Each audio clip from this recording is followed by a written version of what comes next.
Bismillahirrahmanirrahim. Assalamualaikum warahmatullahi wabarakatuh.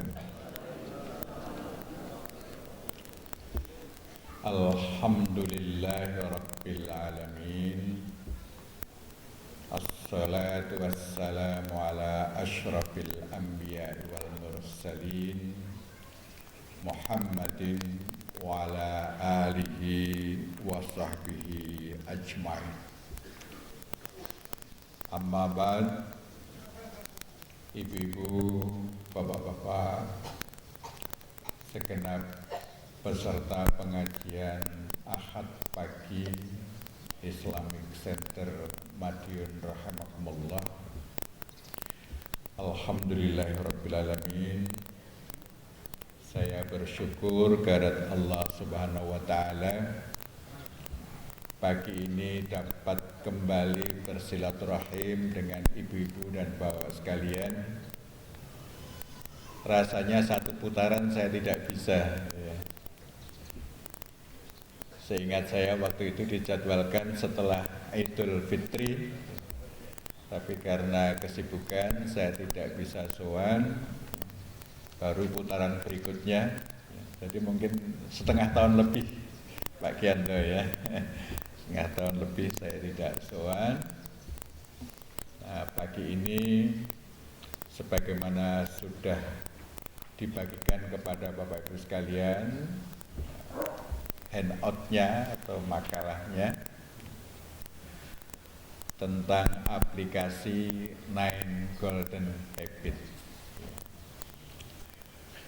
Bapak Ibu sekalian, beberapa kali pertemuan saya sudah menyampaikan bagian-bagian dari 9 Golden Habits ini. Ini adalah tentang membangun kebiasaan menuju pribadi Muslim yang sebenar-benarnya agar kita sukses dunia akhirat. Ditempatkan berjumpa dengan Allah dalam keridhoannya, ditempatkan di surganya.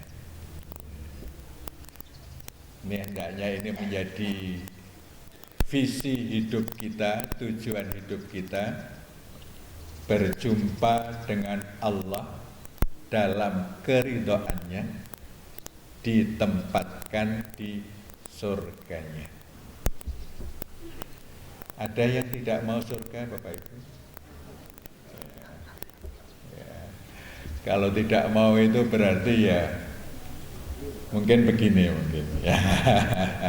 Semua kita tentu menginginkan surga, apalagi sudah direwangi Ahad pagi ngaji di Islamic Center itu sudah pasti itu.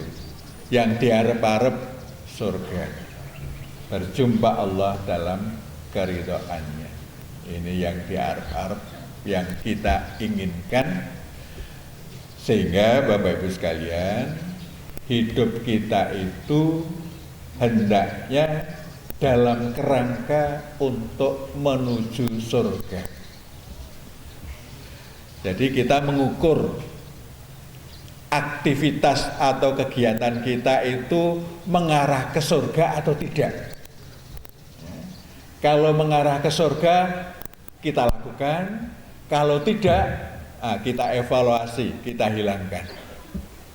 Sehingga hidup kita memastikan bahwa yang kita lakukan ini adalah mengarah ke surga, Jannatun Naim. Nah, untuk ke sana, itu Nabi kita menyatakan, lakukanlah kebiasaan-kebiasaan sebaik mungkin. Karena sesungguhnya khairul amali, ya, kalau lengkapnya iklafu minal amali ma tutiqun fa inna khairul amali adwamuhu wa inqal.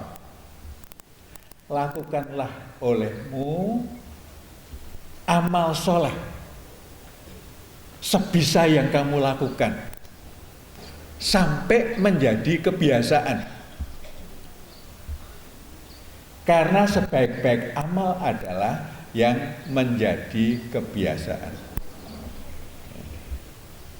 Jadi kita diminta untuk melakukan amal soleh sedapat yang bisa kita lakukan sampai menjadi kebiasaan. Ada amal soleh yang tidak kebiasaan, tapi amal soleh yang terbaik adalah yang sudah menjadi kebiasaan. Nah, Bapak Ibu sekalian, yang namanya kebiasaan itu adalah amalan yang sudah dikendalikan oleh otak bawah sadar kita. Melakukannya sudah otomatis, itu kebiasaan. Cara melakukannya bagaimana? Cara melakukannya adalah diulang-ulang terus. Kalau kita melakukan suatu amal soleh, ya, misalnya bangun malam tahajud, kalau yang belum pernah tahajud itu masih dikendalikan oleh otak sadar. Ya, kita niat malam nanti akan tahajud, ya, kita berusaha untuk bisa tahajud. Kalau besok diulang lagi, otak kita, Bapak Ibu sekalian, itu akan mengalami perubahan fisiologis. Ya. Ada terjadi perubahan-perubahan pada otak kita yang membuat rekaman atas pelaksanaan sholat tahajud itu. Tapi masih fisiologis. Kalau perubahannya masih fisiologis, itu kalau kemudian berhenti, nanti dia kembali asal. Ya. Tapi kalau dilakukan terus, ya, nanti yang awalnya perubahan fisiologis, dia akan mengalami perubahan anatomis. Anatomi otak kita berubah. Jadi struktur otak kita berubah, di situ sudah ada cetakan tahajud, ya, di dalam otak kita. Ya, jadi sudah ada perubahan struktur anatomis di dalam otak kita setelah kita mengulang-ulang terus-menerus. Konon, ya, menurut para ahli perlu diulang selama kurang lebih 90 kali berturut-turut. Jadi kalau baru sekali, 2 kali, baru seminggu tahajud, terus mandek, itu nanti kembali lagi semula. Ya. Tapi kalau sampai 3 bulan berturut-turut dilakukan, maka otak kita akan berubah, ya. Yang mengendalikan sholat tahajud itu tadi bukan lagi otak sadar, tetapi sudah otak bawah sadar. Jadi kalau sudah sampai perubahan anatomis ini, tahu-tahu kalau jam 3 malam itu mesti bangun, ya. Terus wudhu, terus tahajud. Jadi bapak-bapak, ibu-ibu yang sudah kulino, ya, sudah kulino, itu malam nggak usah dibangunkan, nggak usah mikir, ya, itu mesti bangun. Itu artinya sudah terjadi perubahan struktur pada otak kita. Nah, Bapak Ibu, kalau struktur otak sudah berubah seperti itu, menghilangkan kebiasaan itu tidak gampang, sulit. Jadi kalau sudah tiap malam tahajud itu susah untuk dihentikan. Baik kebiasaan baik maupun kebiasaan buruk sama susahnya menghilangkan. Ya. Jadi yang sudah kulino baik itu juga susah dihilangkan, yang kulino buruk itu juga susah dihilangkan. Kulino bar subuh sare,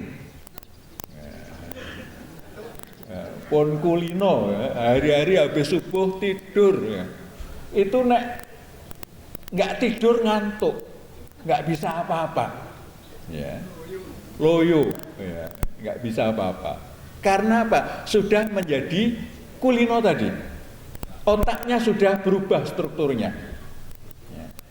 Dan Bapak Ibu sekalian, otak kita itu tidak bisa membedakan ini yang diulang-ulang itu baik atau buruk. Semua yang diulang-ulang akan menjadi kebiasaan. Oleh karena itu, ya, sesuatu yang sudah membiasakan, yang sudah terbiasa, itu kalau baik Bapak Ibu sekalian, misalnya suatu saat kita karena sesuatu hal tidak bisa melakukan, nilai diri kita sesuai kebiasaannya. Misalnya Bapak Ibu sudah kulino tahajud, suatu saat sakit, dirawat di rumah sakit, sampai tidak sadar, koma misalnya. Meskipun malam itu tidak tahajud, tapi statusnya tahajud. Bijinya tahajud, nilainya tahajud. Dengan catatan sudah menjadi kebiasaan, otaknya sudah berubah. Tapi kalau tahajudnya mung nek ono perlu,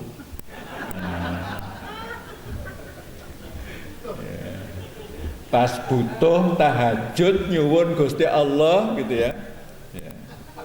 Ya itu nanti statusnya ya tidak, ya, statusnya tidak.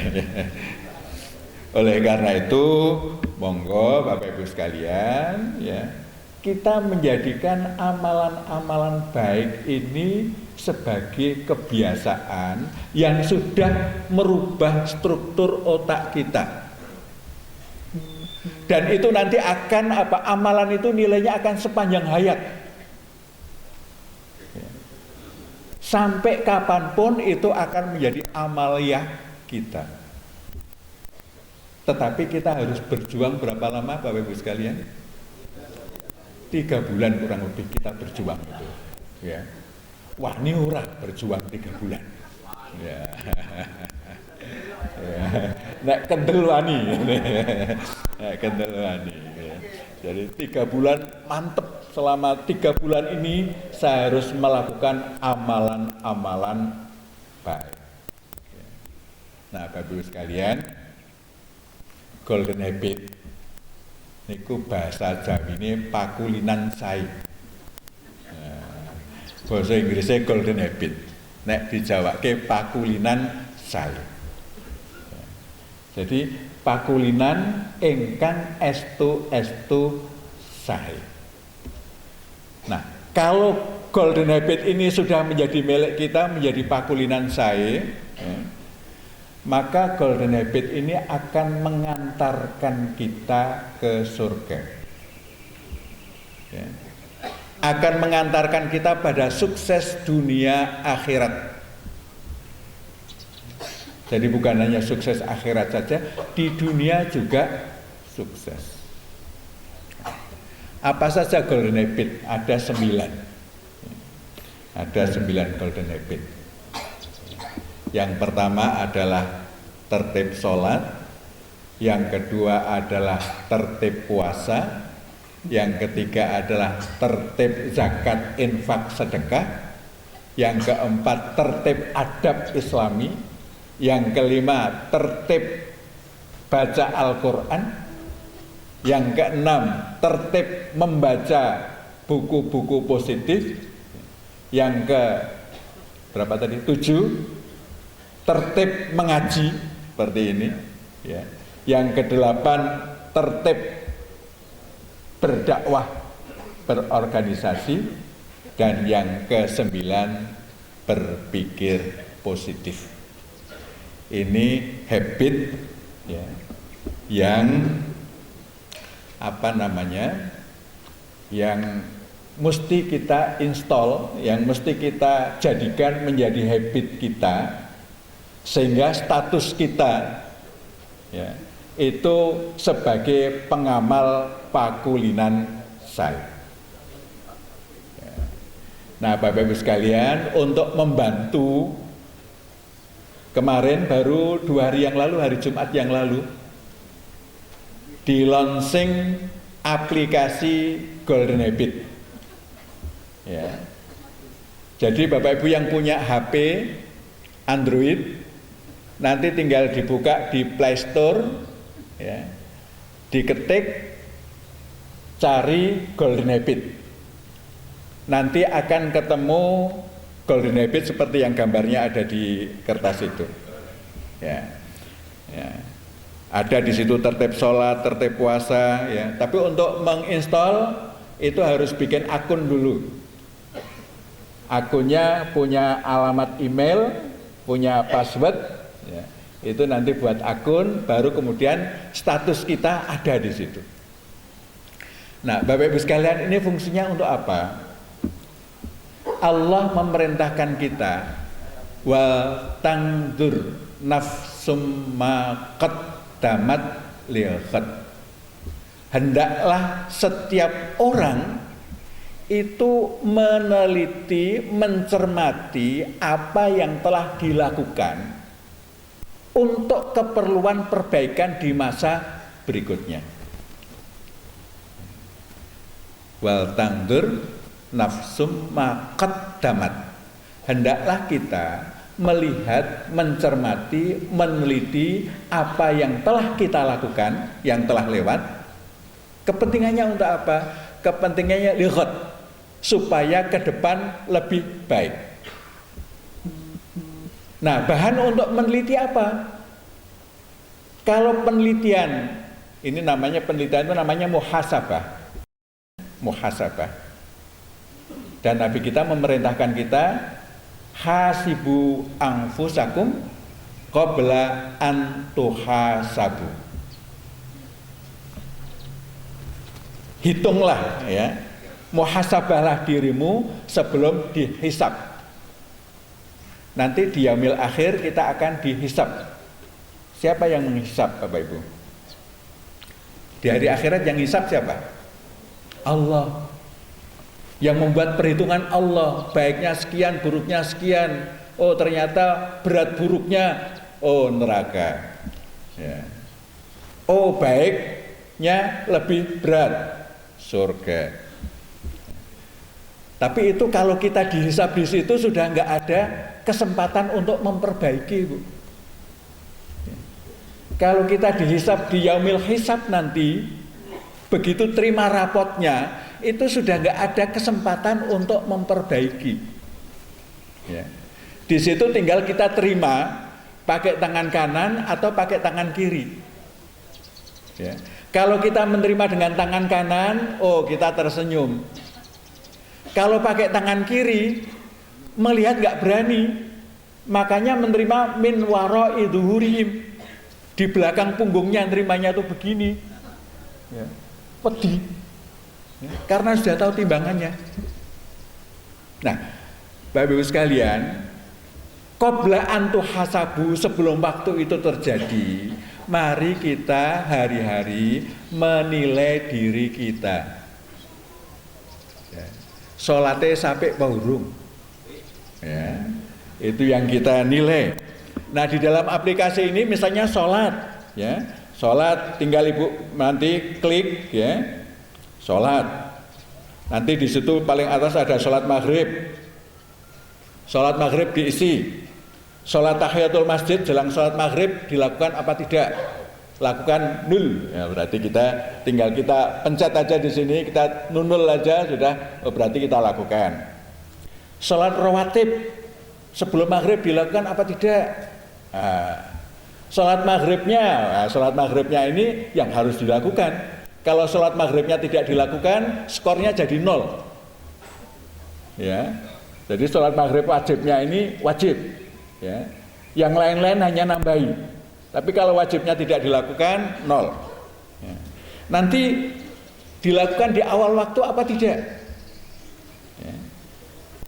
Berjamaah apa tidak? Nah, berjamaah. Di masjid apa tidak? Nah. Berdoa dan berzikir setelah sholat apa tidak? Ya. Sholat rawatib ba'diyah, ya apa tidak? 0. Nah, kalau semua kita 0, berarti maghrib itu kita adalah orang yang terbaik. Ya. Tapi di 0 mau sholat maghrib tok, nah, liane tidak, berarti kita golongan minimalis. Maghrib itu, ya. Jadi termasuk golongan minimalis. Umpamanya minimalis itu, ya, suruh milih. Ya, milih. Misalnya Bapak Ibu sekalian disuruh milih. Dikasih kijang kotak tahun 80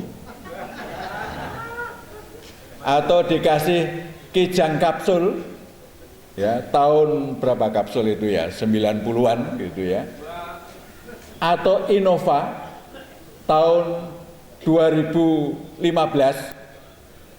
apa Innova baru 2019, apa Alphard ya. Kira-kira milih mana? Ya? Ya. Kalau milih Alphard tadi kabeh di 00 kabeh.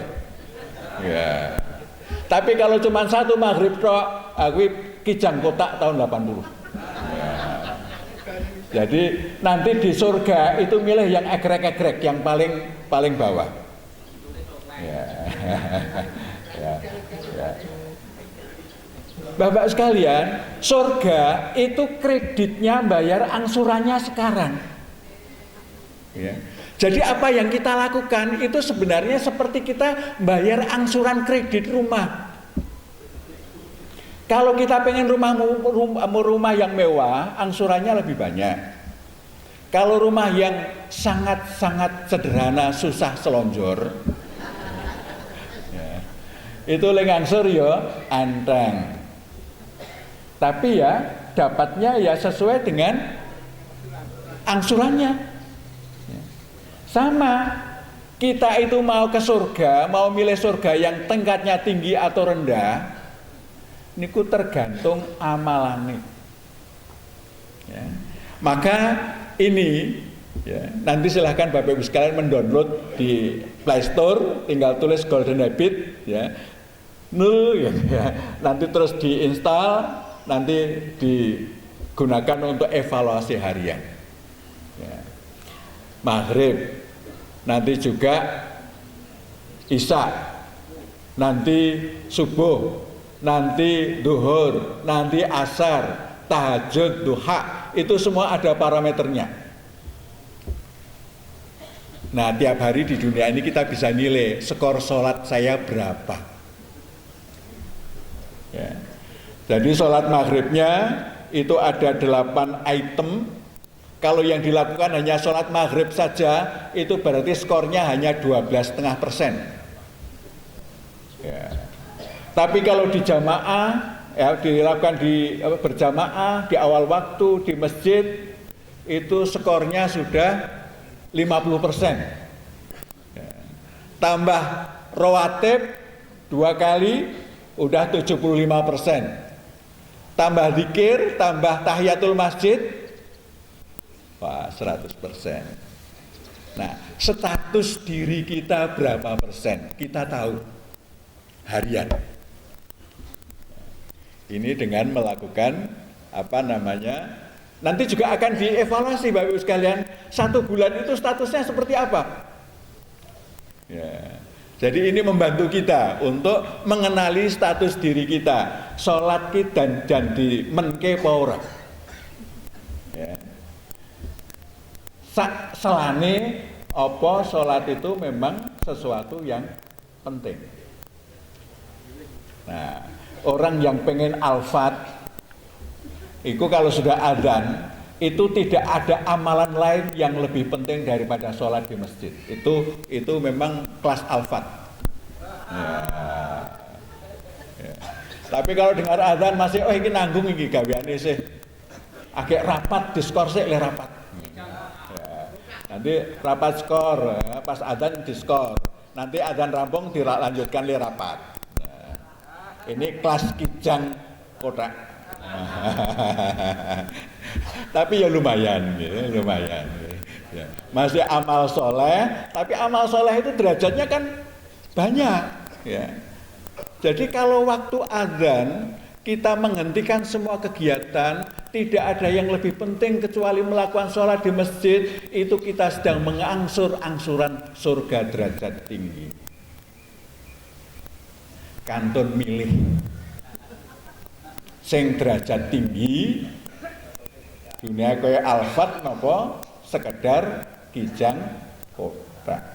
Kantun milih le oleh milih ten donya. Saklebete kita masih gesang ya. Menika pikantuk milih. Ya. Faman syaa'a falyu'min wa man syaa'a falyakfur. Yang mau beriman silahkan, yang mau kufur silahkan, niku pilihan Bapak Ibu semua. Le milih ten donya. Menentukan pilihan di dunia. Kalau memilih mukmin juga tingkatannya banyak. Mau milih kelas yang mana? Tergantung keputusan. Nek tentunya milih alfat le bayar larang urung karuan kuat. Nek milih sholat di awal waktu berjamaah di masjid, biayanya nopo Bapak Ibu sekalian? Nganggo biaya mboten? Jadi janjane semua orang bisa memilih. Ning ternyata tidak banyak yang mau memilih yang terbaik. Niku persoalane. Mergane napa? Mergane swargane ora ketok. Andai kata surga itu kelihatan, oh itu semua orang masjid itu penuh, nggak cukup ini masjid ini. Tadi subuh masjidnya kecil tapi masih belum penuh, Pak. Ya, belum penuh. Ya, belum penuh. Ini karena nggak kelihatan. Tapi Bapak Ibu yakin nggak surga itu ada? Yakin. Nah, bagi yang yakin, ya, itu tentu akan mementingkan untuk kehidupan surga itu. Tapi Bapak Ibu sekalian, surga paling rendah itu pun masih lebih bagus dari apa yang ada di dunia ini. Jadi kalau terima paling rendah, ya, itu pun juga sudah lebih bagus dari apa yang ada di dunia ini. Ya. Tapi nanti kalau sudah sampai di surga yang paling rendah, melihat teman-temannya di surga yang lebih tinggi, itu kemudian ya Allah, kenapa saya dulu kok tidak milih sholat di awal waktu berjamaah di masjid gitu ya. Gelo. Tapi gelonya sudah nggak ada tempat untuk memperbaiki. Yang pertama sholat, Bapak Ibu sekalian.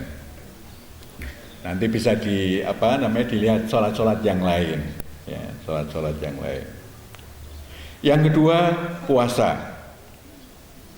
Nah, puasa itu nanti ada pilihan. Sebelum ngisi aplikasi, Bapak Ibu milih mau puasa sunnah apa? Ayyamul Bid, Senin Kemis atau Daud. Kalau Ayyamul Bid nanti akan muncul pada tanggal 13, 14, 15 Hijriah. Kalau Senin Kemis, tiap hari Senin dan Kemis itu akan muncul. Nah, kalau dilakukan tinggal 0. Bapak Ibu sekalian, puasa ini juga amalan luar biasa. Orang yang berpuasa itu nanti ketika masuk surga itu pun sudah diberikan pintu kehormatan, namanya pintu Ar-Royan. Jadi mau masuk surga aja sudah diberikan pintu kehormatan. Bapak Ibu kalau kondangan, datang dibiarkan, makan dibiarkan, pulang dibiarkan, itu nyaman nggak? Ya, tuan rumah, yes monggo, ya nggak apa-apa, boleh ada akses masuk, ning dinengke wae. Mana lebih senang? Baru kelihatan aja sudah dibagake, dimonggok monggo. Nanti dipersilahkan sampai tempat duduk, monggo lenggah. Nanti terus hidangannya dicaweske. Mau pulang diuntapke. Senang yang pertama apa yang kedua? Yang kedua, ya. Meskipun fasilitasnya sama, tapi kalau tidak dihormati itu rasanya di dunia begitu, apalagi di akhirat. Nah, as-shaim, ya, pengamal puasa itu nanti di akhirat mendapat penghormatan seperti itu. Poso. Yang ketiga, zakat, infak, sedekah. Ini juga amalan istimewa. Ya.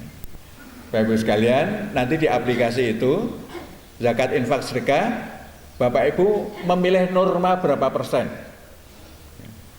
Ini karena zakat, infak, sedekah tidak ada nisabnya. Yang ada nisabnya itu zakat. Kita untuk bersedekah, berinfak jangan nunggu kaya. Karena berinfak, zakat, infak, sedekah itu cara menjadi kaya. Jadi orang yang membiasakan zakat, infak, sedekah sebenarnya dia sedang membina dirinya untuk kaya. Karena berbagai rumus, orang berzakat, infak, sedekah itu akan mendapatkan balasan lebih banyak daripada yang diberikan. Allah bahkan menyatakan, masalul ladzina yunfiquna fi sabilillahi kamatsali habbatin ambatat sab'a sanabila fi kulli sumbulatin mi'atu habbah. Satu biji tumbuh 7 tangkai, satu tangkai ada 100 bulir. Berarti 700 kali lipat. Kalau dipersenkan berapa? 700 kali itu 70.000%. Sekarang deposito apa yang sampai 70.000% hasilnya? Ada deposito 70.000%? Nggak ada ya. Zakat, infak, sedekah ini 70.000%. Maka ini juga amalan luar biasa. Nanti di dalam aplikasi, ya, misalnya Bapak ambil 2,5% atau 5%, nanti penghasilnya berapa?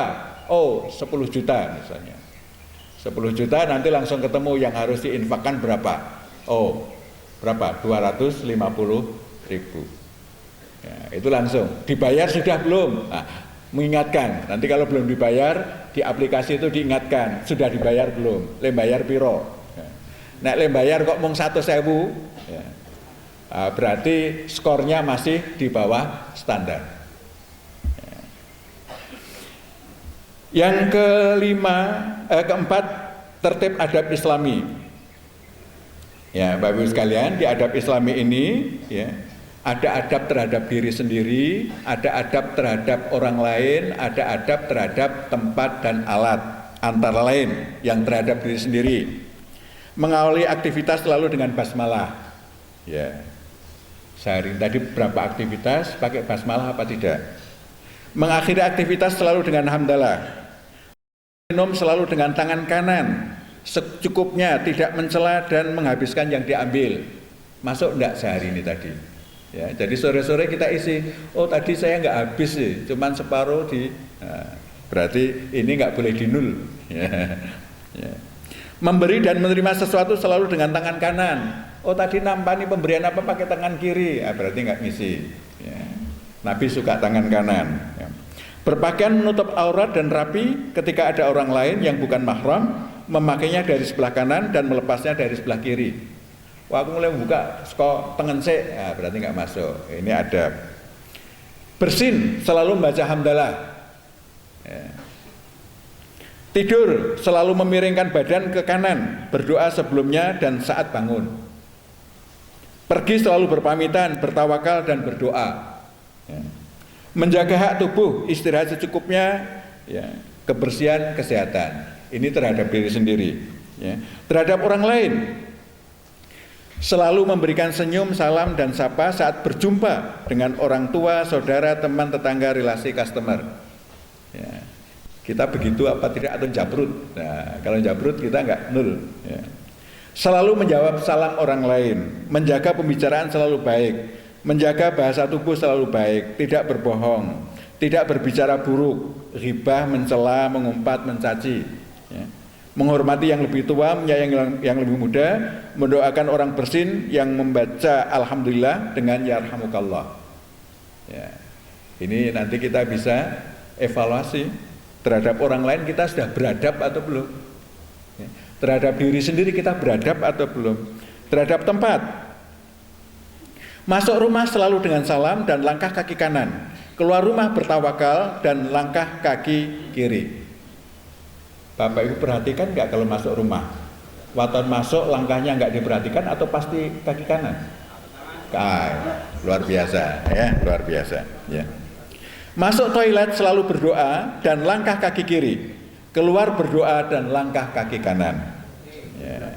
Masuk masjid berdoa dan langkah kaki kanan, keluar masjid berdoa dan langkah kaki kiri ya.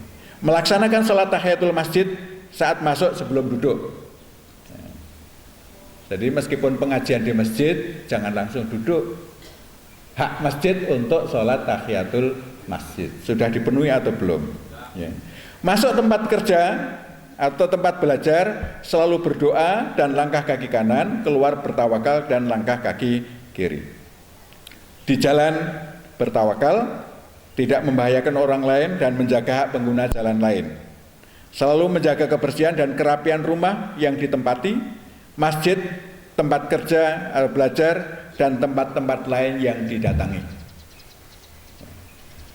Tadi misalnya tempat didatangi, ninggal sampah enggak di situ. Nunut mobil, ninggal botol enggak di situ.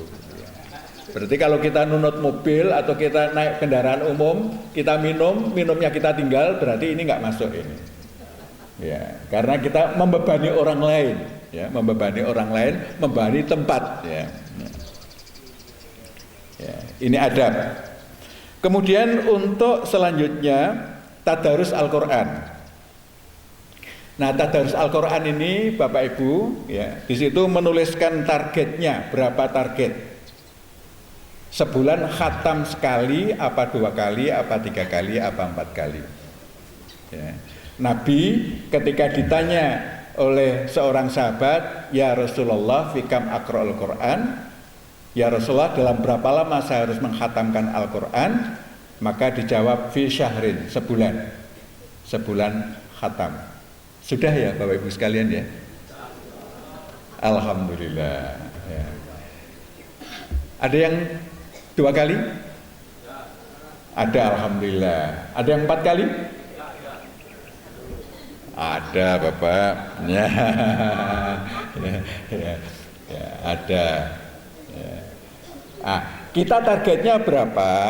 Ya, misalnya targetnya sebulan sekali khatam, nanti setiap membaca, ya, itu nanti di situ tanggal berapa, waktu mulai jam berapa, ada aplikasinya di situ, ya, surah yang dibaca surat apa, ketika berakhir, ya, ayat keberapa, lokasinya di mana, pilihannya rumah, masjid atau tempat lainnya. Karena kita diperintahkan untuk banyak membaca Al-Quran di rumah, di masjid, ya, tempat lainnya juga. Ya. Nah, di situ nanti kita punya rapot. Ini membaca Al-Quran 1 bulan itu sesuai target nggak, khatam sekali apa tidak? Ya. Misalnya bulan ini tidak selesai, bulan depan 2 kali, bulan berikutnya nanti 1 tahun kita punya rapot. Oh, 1 tahun saya khatam 12 kali. Nah, dengan ini nanti kita punya rapot. Ya. Kalau misalnya nggak tercapai, oh berarti ya, saya harus lebih giat lagi supaya nanti tercapai. Ini menjadi sarana kita untuk wal tangdur nafsum ma qaddamat liqat. Ya. Nah, selanjutnya ya, membaca. Membaca ini habit yang akan membawa kejayaan umat Islam. Ya. Sayangnya rata-rata orang Indonesia itu waktu bacanya ini menurut survei itu hanya 5 menit sehari. Ya. Nah, kalau kita umat Islam berani meluangkan waktu 1 jam sehari, maka umat Islam akan menjadi orang-orang terbaik di lingkungannya. 1 jam sehari menjadi kebiasaan. Nah, di sini aplikasinya untuk membaca ada 5 pilihan, ada 5 indikator. Saya membaca tafsir Al-Quran hari ini. Ya, baca tafsir apa tidak? Saya membaca hadis hari ini. Saya membaca buku tentang Islam hari ini.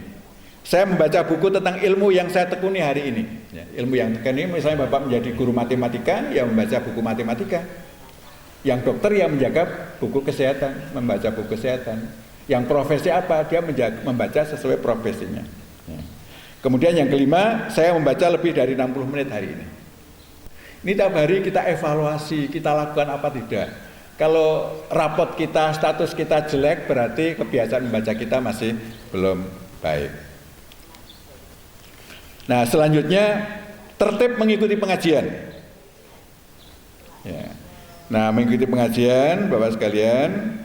Nah, di situ ada target kita mengikuti pengajian sebulan mau berapa kali. Kalau Ahad pagi ini tiap minggu atau sebulan sekali ya? Tiap minggu ya. Nah, berarti seminggu sekali. Nah, di situ ada aplikasinya, ngaji. Saya mengikuti pengajian atau taklim hari ini. Nah, ikut ya di Nur. Ya. Pengajian yang saya ikuti dilaksanakan di masjid. Wah, ini masuk halaman masjid ini. Ya. Karena pengajian di masjid itu istimewa. Ya. Ada hadis siapa yang ngaji di masjid itu akan diliputi rahmat, ya, dikelilingi para malaikat dan dibanggakan oleh Allah di hadapan makhluk-makhluk di sekitar Allah. Ya. Ini luar biasa tempat masjid itu. Ya. Saya membuat rencana tindak lanjut atas materi pengajian.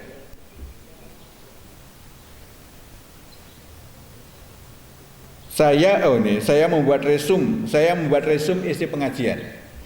Saya lihat Bapak Ibu membuat tulisan itu ya, membuat resumenya. Tapi ini dilakukan enggak? Saya membuat RTL, rencana tindak lanjut. Bar ngaji ini kira-kira apa yang mau dilakukan? Nah, jadi ini aplikasi ini kalau ngaji ya jangan cuma mendengarkan saja, nanti pulang ngaji enggak ada perubahannya. Ya. Ngaji itu bikin RTL, ya, rencana tindak lanjut. Wah, ini pengajian Pak Agus ini ya tentang golden habit. Saya mau menjadi pengamal golden habit misalnya. Itu RTL.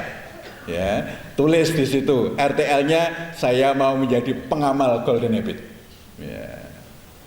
Itu bagian dari RTL. Ya. Saya berkomitmen melaksanakan rencana tindak lanjut pengajian.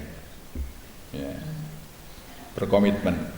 Jadi Bapak Ibu sekalian, kita merencanakan apa yang mau kita lakukan. Sebab kalau tidak, itu sebagian besar materi pengajian itu akan dilupakan. Survei membuktikan orang yang hanya mendengar, ya, itu sebagian besar akan segera melupakan. Ya, kita pas ngurungkan kita semangat ya, tapi nanti begitu sudah lupa. Ya, itu sebagian besarnya hasil survei. Ya, ya. Yang mencatat itu diingat, ya. Yang mencatat lebih banyak yang diingat. Ya. Yang membuat komitmen dan ditulis komitmennya itu akan mengamalkan sebagian. Ya. Tidak semua juga, tapi prosentasenya lebih banyak. Ya. Jadi kalau kita mau menulis apa yang mau kita tindak lanjuti, ya, itu insya Allah nanti realisasinya lebih besar. Ya. Lebih mungkin untuk kita amalkan. Ya, tapi kalau hanya kita simpan di otak, sebagian besar akan dilupakan. Ya. Ini sudah habit yang ke-7 ya. Masih 2 lagi, waktunya masih 7 menit cukup. Ya. Habit ke-8. Berorganisasi berdakwah. Ya. Ini merupakan habit kita. Rasulullah itu memerintahkan kita alaikum bil jamaah. Fa inna dzi'ba ya'kulul ghanam al munfarid. Kamu sekalian harus berjamaah. Berjamaah itu sama dengan berorganisasi. Karena sesungguhnya serigala itu hanya berani memangsa domba yang terpisah dari jamaahnya. Jadi Bapak Ibu sekalian, serigala pun dengan kambing, kalau kambingnya itu berjamaah itu takut. Tapi kalau sendirian, wah, langsung dimangsa. Kita sama. Kita kalau terpisah-pisah sendiri-sendiri, sekuat apapun, ya, kita akan sulit berhadapan dengan kekuatan-kekuatan yang memusuhi Islam. Jadi misalnya Bapak Pendekar Tapak Suci sudah sabuk hitam misalnya, sendiri, nanti berhadapan dengan preman pasar aja kadang-kadang sudah kewalahan kok, apalagi premannya ada 10 orang. Itu kalau sendiri. Tapi kalau kita berjamaah Muhammadiyah, orang mau ngusili Muhammadiyah itu mikir-mikir, karena kekuatan organisasi itu besar sekali. Inilah jamaah, ya, berjamaah. Ketika ada musuh, jamaah ini menjadi penting. Padahal musuh kita itu selalu mengintai kita. Nah, berdakwah berjamaah ini bagian dari apa yang mesti kita lakukan. Nah, di situ ada 10 indikator. 1, untuk dakwahnya, saya mengajak orang lain sholat di awal waktu berjamaah di masjid hari ini. Sinten sik dijak. Nah, jadi kalau nggak ada yang dijak, ini jangan dinundul. Ya. Saya mengajak orang lain beramal soleh sesuai ajaran Islam. Yang diajak boleh anak, boleh istri, boleh suami, boleh adik, boleh tetangga, siapa saja. Ya. Pokoknya yang diajak. Saya mengajak orang lain, saya mencegah orang lain berbuat buruk. Ya, ada yang marah-marah dinasihati, oh jenis cepat tua, kok buludrek loh. Saya menyampaikan tentang Al-Quran, Al-Hadis kepada orang lain hari ini. Ya. Saya menyampaikan pengajian ceramah kepada sekelompok orang. Ya. Nah, saya lakukan ini hari ini. Ya. Bapak Ibu kan banyak ini yang ustadz-ustadz ini. Ya. Ya. Saya mengikuti kegiatan masjid di luar sholat. Ini bagian dari organisasi. Bagian masjid itu kita ramaikan, ya, sehingga organisasi masjid menjadi kuat. Saya mengikuti rapat organisasi hari ini. Saya melaksanakan tugas-tugas organisasi yang menjadi tanggung jawab saya. Misalnya di Aisyah, misalnya di Muhammadiyah Ranting, misalnya di Ortom, ya, misalnya di amal usaha. Itu bagian juga untuk kita melaksanakan tugas-tugas organisasi. Saya ikut menyukseskan kegiatan organisasi dengan dana, tenaga, atau pikiran. Saya pagi-pagi tadi dini hari ketika dijemput Pak Gianto, pas lewat situ ditunjukkan itu calon swalayan kita, ya, calon swalayan kita, ya, calon swalayan kita sudah dibangun. Dan yang luar biasa katanya, membangun swalayan uang kita tidak berkurang. Ya. Jadi uangnya Islamic Center tidak berkurang dengan membangun swalayan itu. Saya bilang ini kekuatan jamaah. Jadi jamaah ikut share, ikut andil untuk membangun itu. Ini masuk yang ke-10 ini, ya, masuk yang ke-10. Jadi kita sudah ikut udu, ya, bisa uang, bisa tenaga, bisa pikiran, gitu ya. Kita sudah udu. Ini untuk mengajak umat Islam supaya bangkit berjuang dalam jamaah, dalam organisasi. Ya, ini habit ke-8. Waduh, tinggal 2 menit. Habit yang ke-9 terakhir, berpikir positif. Ada 10. Saya tidak membicarakan keburukan keluarga, saudara, guru, pemimpin, anak buah, atau teman saya dengan orang lain. Kita lakukan tidak. Kadang-kadang kita suka bicara keburukan orang, ya. Tidak, alhamdulillah. Saya memaafkan perbuatan keluarga, saudara, guru, pemimpin, anak buah, atau teman saya yang tidak menyenangkan. Kita menjadi orang yang mudah memaafkan atau tiada maaf bagimu. Ya. Ya. Saya mensyukuri kesehatan yang masih bisa saya nikmati hari ini dan mengucapkan alhamdulillah, terima kasih ya Allah atas anugerah kesehatan yang Engkau berikan hari ini. Banyak orang yang tidak mensyukuri kesehatannya setiap hari. Padahal kita diberikan nikmat sehat itu luar biasa. Meskipun terbatas. Punya sakit gula nih iso ngaji. Punya sakit jantung iso ngaji, alhamdulillah. Kita syukuri yang bisa itu. Meskipun kesehatan kita bermasalah, ya. Jangan fokus pada masalahnya, fokus pada apa yang masih bisa kita lakukan dengan kekurangan kesehatan kita itu. Syukur. Insya Allah kesehatannya semakin baik. Saya mensyukuri rizki saya hari ini dengan mengucapkan Alhamdulillah, terima kasih ya Allah atas anugerah rizki yang cukup. Mohon Engkau berkenan menambahnya agar bisa lebih banyak beramal soleh. Ya. Ini ucapan yang akan membawa kita semakin kaya.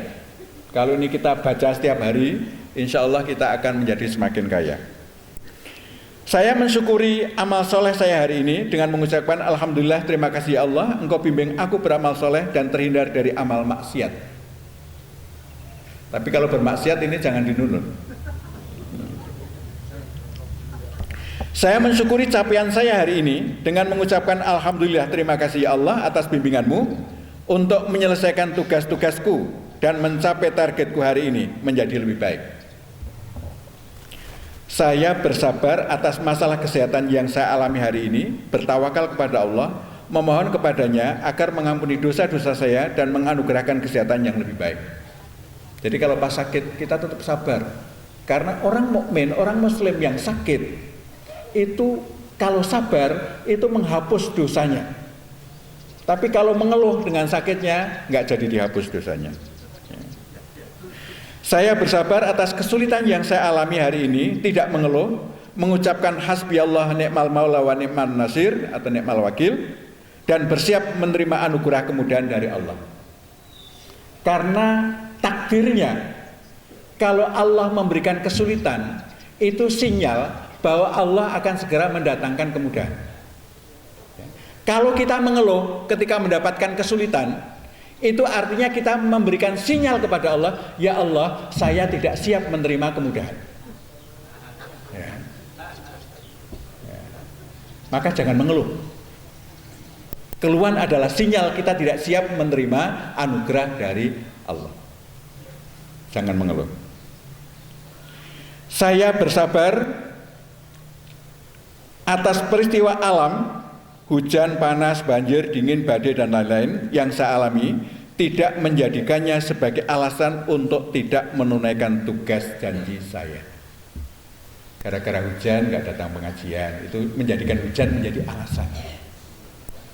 Jadi hujan kerjanya terlambat, itu menyalahkan hujan untuk terlambat, jadi dijadikan alasan. Orang yang sukses tidak menjadikan itu semua sebagai alasan. Bapak Ibu sekalian, pas jam 7. Tapi yang penting Bapak Ibu sekalian segera install, dan Bapak Ibu sekalian bisa berdakwah dengan aplikasi itu. Mengajak teman-temannya, saudaranya untuk menginstal itu dan mengamalkan, itu berarti kita sudah berdakwah. Kalau yang kita ajak itu kemudian mengamalkan dan 9 pakulinan saya ini menjadi amalia hari-harinya, maka kita mendapatkan pahala sebanyak yang dia dapatkan tanpa mengurangi pahalanya. Jadi kalau misalnya bisa ngajak 20 orang menginstal aplikasi ini dan kemudian 20 orang itu mengamalkan, kita mendapatkan kumpulan pahala dari 20 orang tadi tanpa 20 orang tadi terkurangi pahalanya. Layak diperjuangkan tidak Bapak Ibu sekalian? Mudah-mudahan ini menjadi bagian tangga kita, ya, bagian dari langkah-langkah kita menuju surga Jannatun Naim, dan mudah-mudahan kita nanti bertemu di surga. Dan insya Allah kita saling bercarian. Ya, kalau kita punya sahabat-sahabat ini kita akan saling mencari. Ini sahabat saya dulu kalau pengajian duduk di samping saya kok di surga nggak ada ya, dicari. Ya. Maka dia mohon izin kepada Allah, ya Allah, saya akan cari saudara saya ini di neraka. Ternyata ketemu di neraka. Ya. Ketemu di neraka. Akhirnya kenapa masuk neraka? Ayo ikut ke surga. Minta izin kepada Allah, mengajak sahabatnya yang di neraka tadi ke surga. Bapak Ibu sekalian, andai kata kita yang di neraka, kita punya sahabat-sahabat seperti ini, ditarik ke surga, tentu kebahagiaan yang luar biasa. Maka persahabatan ini mari kita jaga dengan sebaik-baiknya, sehingga tidak hanya di dunia saja tetapi sampai ke akhirat, sehingga kita peduli yang di neraka kita tarik ke surga. Kalau kita di neraka, ditarik teman-teman kita ke surga. Hadanallah wa iyyakum ajmain. Mudah-mudahan bermanfaat. Hadanallahu iyyakum ajmain. Assalamualaikum warahmatullahi wabarakatuh. Marilah kita berdoa kepada Allah Subhanahu wa taala, kiranya Allah berkenan mengampuni dosa-dosa kita dan memberikan kita petunjuk jalan yang lurus. Innallaha malaikatahu yusholluna 'alan nabi. Ya ayyuhalladzina amanu shallu 'alaihi wa sallimu taslima. Allahumma ighfir lil muslimina wal muslimat wal mu'minina wal mu'minat al ahya'i minhum wal amwat. Rabbana zalamna anfusana fa illam taghfir lana wa tarhamna lanakunanna minal khasirin. Rabbana innana sami'na munadiyan yunadi lil iman an aminu bi rabbikum fa amanna. Rabbana faghfir lana dzunubana wa kaffir 'anna sayyi'atina wa tawaffana ma'al abrar.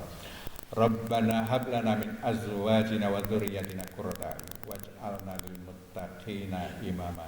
Rabbana arinal haqqa haqqan warzuqna ittiba'ah wa arinal batila batila warzuqna ijtinabah. Rabbana atina fid dunya hasanah wa fil akhirati hasanah wa qina adzabannar. Walhamdulillahirabbil alamin. Assalamualaikum warahmatullahi wabarakatuh.